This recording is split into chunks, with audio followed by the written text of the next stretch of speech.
In the bowl you have to take your fresh cream and add sugar and black pepper into it, beat them and add all the cutted fruits, banana, apple, papaya, pasta and potato. And now mix them well with the beaten sugar, cream and black pepper. Now your creamy fruit chutney is ready. Kim, what are you making? I'm making burger and I'm spreading ketchup.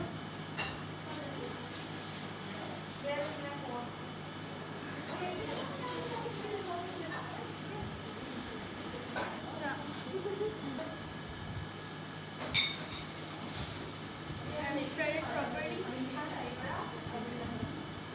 What are you doing?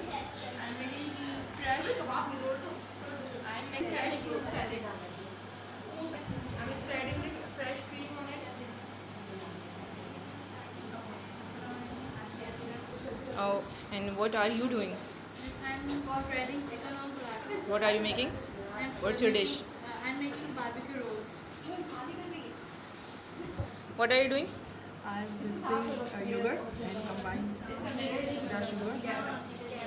What's your dish? Meat egg. Okay, good.